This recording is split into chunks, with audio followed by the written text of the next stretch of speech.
Sir Jai Hind. Colonel Deepak Kumar sir, Jai Hind. बहुत बहुत शुक्रिया समय देने के लिए। Thank you sir.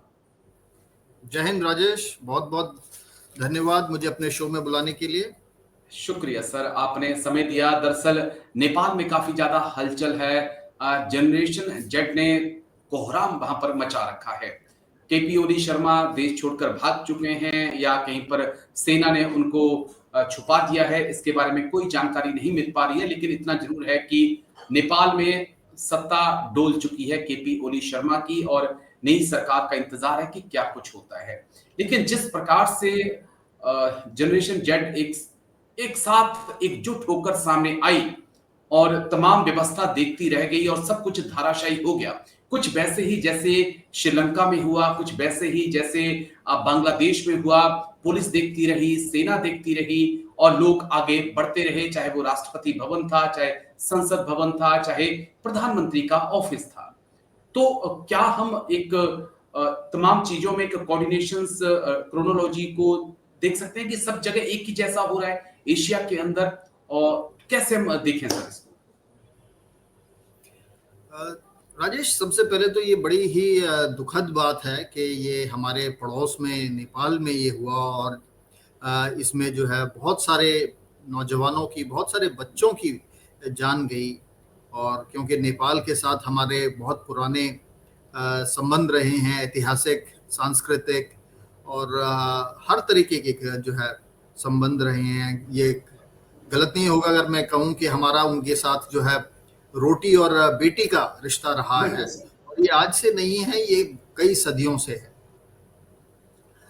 तो मुझे लगता है इसमें कि जो ये जेन जी है, इनको सिर्फ कठपुतली के तौर पे जो है इस्तेमाल किया गया है, इनको मोहरा बनाया गया है। हालांकि कि इसके पीछे कुछ और ही शक्तियां थी, जैसे कि आपने कहा कि ये पहले श्रीलंका में भी हुआ, ये बांग्लादेश में भी हुआ और ये अब नेपाल में हुआ। तो मुझे लगता है कि जो बातें पब्लिक डोमेन में हैं उन्हीं को एनालाइज करके हम ये कह सकते हैं कि इसके पीछे जो है कोई ना कोई बाहरी शक्तियां जरूर थी। देखिए, क्रोनोलॉजी को आप देखेंगे अगर, तो 2023 में जी नेपाल में ने जो है एक आईटी से संबंधित एक कानून लेके आए, जिसमें उन्होंने कहा कि जो जितने भी सोशल मीडिया हैं इनको जो है हम रेगुलेट करें। ओके। तो ये किसी भी जो है सॉवरन स्टेट का, सॉवरन नेशन का ये हक होता है कि जो भी जो है सब्जेक्ट्स हैं, विषय हैं जो कि समाज के ऊपर या एडमिनिस्ट्रेशन के ऊपर या देश की अखंडता के ऊपर जो है असर डाल सकते हैं, उनको रेगुलेट करना हर एक देश का अधिकार है। बिल्कुल सर। तो ये 2023 में प्रक्रिया शुरू हुई। फिर कुछ लोग जो है उसके खिलाफ सुप्रीम कोर्ट में गए। सुप्रीम कोर्ट ने भी वहां की सरकार की बात को ही जो है तवज्जो दी और ऊपर रखा, और उन्होंने कहा कि सरकार को इसका हक है। तो सरकार ने ये कहा उन मल्टीमीडिया जो कंपनीज हैं कि आप अपने ऑफिस यहाँ पे खोलिए और अपने रिप्रेजेंटेटिव यहाँ पर बैठाइए, जिससे कि हम, अगर हमें लगता है कि कोई चीज जो आप कह रहे हैं गलत कह रहे हैं, जिससे कि हमारे समाज पे में डिसहार्मोनी होती है, अशांति फैलती है, या हमारे जो राज्य है या व्यवस्था है उसको खतरा है, तो हम आपको जो है उसके खिलाफ एक्शन ले सकते। ओके। लेकिन क्योंकि ये भारत ने भी कहा है, सब देशों में होता है, ये यूरोप में भी होता है। यूरोप में बहुत ही स्ट्रॉन्ग जनरल डेटा, जीडीपीआर बोलते हैं, जनरल डेटा प्रोटेक्शन रेगुलेशंस है। वहां पर जो है 2017 में, यूके में 2023 में इन सब बड़ी बड़ी कंपनियों को मतलब मिलियंस ऑफ डॉलर्स का जो जुर्माना लगाया गया। ओके। भारत ने भी जोर डाला और भारत ने भी इनको फोर्स किया कि इनके ऑफिसेस यहाँ पर इंडिया में खोले जाएं और रिप्रेजेंटेटिव्स यहाँ पे मौजूद रहें।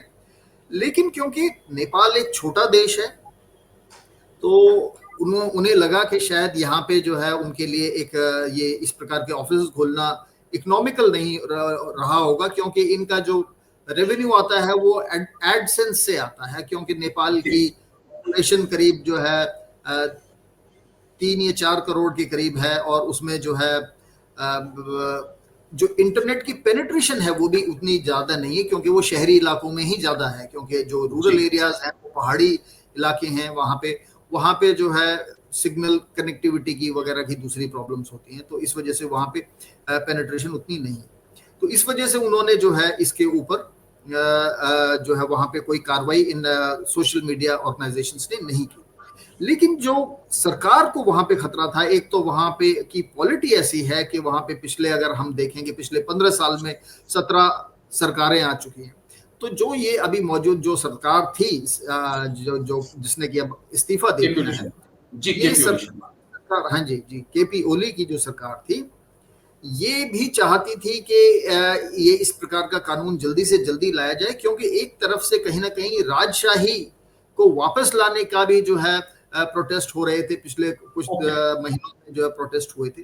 तो उन्हें अपने जो है जो व्यवस्था है, लोकतांत्रिक व्यवस्था, उसके लिए खतरा लग रहा था। इस वजह से उन्होंने जो है इस कानून मैं बीच में अगर अपने व्यूअर्स को समझाना चाहूं तो सोशल मीडिया की जो पावर थी, केपी ओली शर्मा उससे डर रहे थे। उन्हें लग रहा था कि आने वाले वक्त में ये जो सोशल मीडिया पे आवाजें उठ रही हैं, ये उनकी सत्ता को चुनौती दे सकती हैं। इसलिए उनको दबाने के लिए आप एक कानून लेकर आए और उसके तहत आपने व्हाट्सएप, फेसबुक, यूट्यूब जैसे जो तमाम सोशल मीडिया प्लेटफॉर्म थे उनको आपने बैन कर दिया और टाइम दिया उनको कि आप अपने ऑफिस खोलिए, ये जो प्रॉपर ऑफिशियल कार्रवाई वो करिए, उसके बाद हम आपको चालू करेंगे। क्या हम ऐसे इन चीजों को समझें?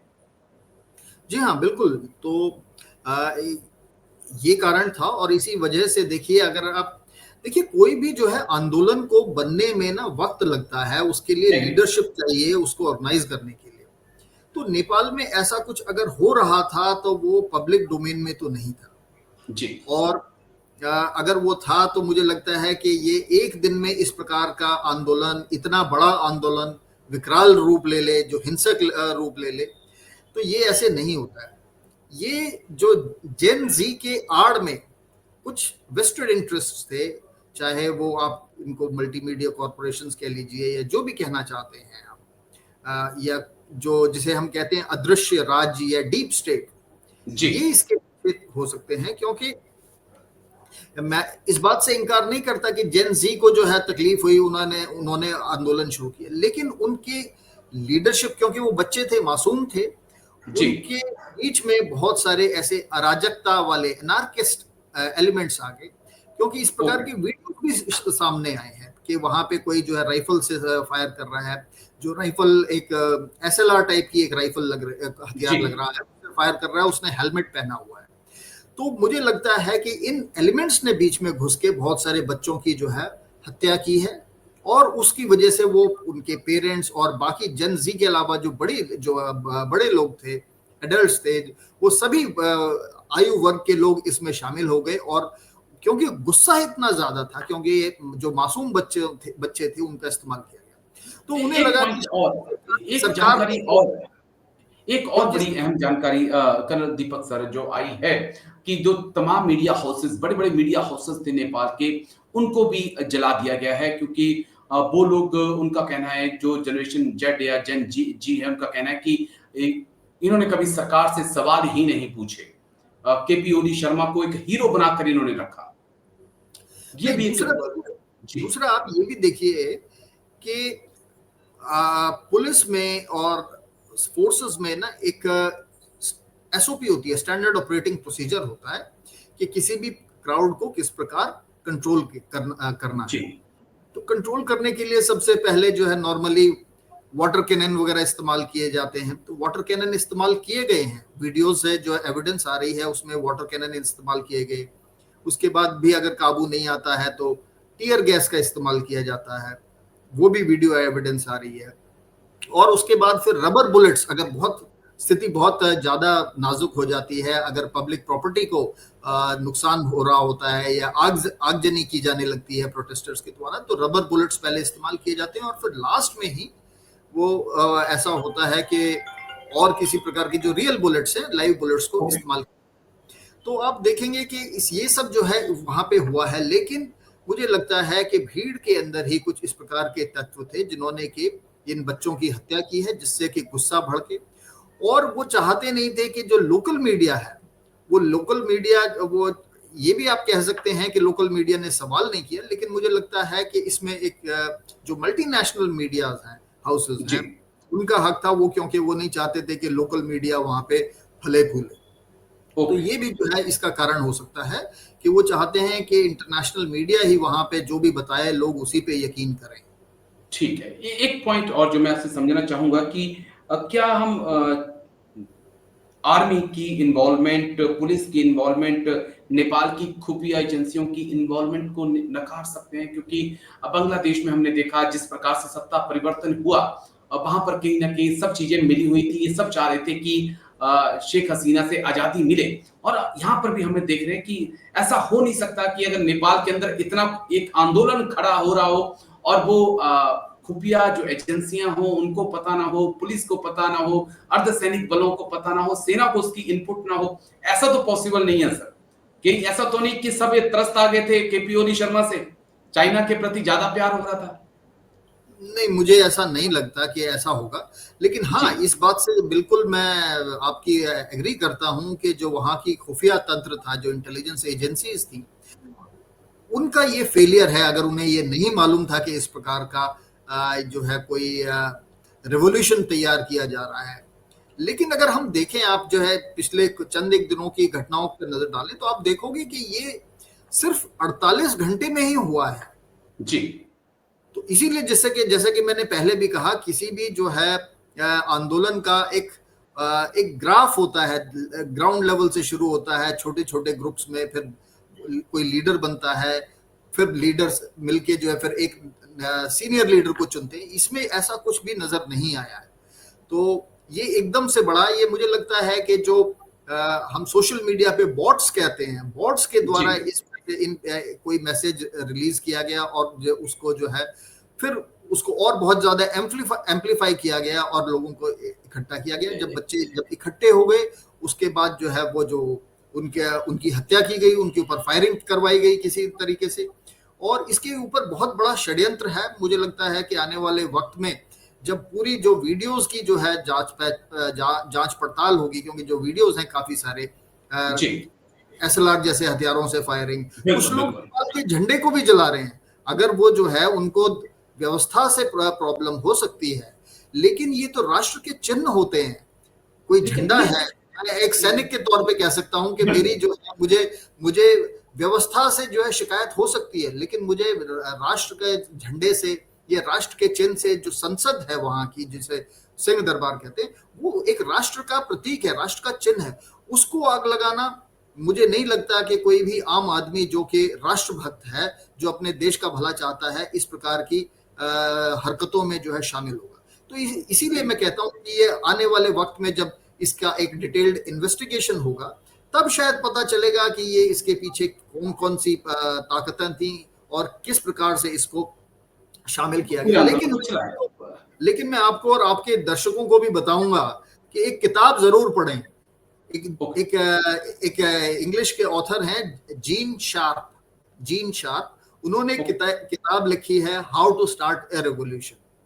और मैंने जो पिछले जो है 48 या 72 घंटे में जो देखा है, मुझे लगता है कि उसमें जो किताब में लिखा हुआ है और जो ग्राउंड पे हुआ, उसमें बहुत सारी सिमिलैरिटीज थी।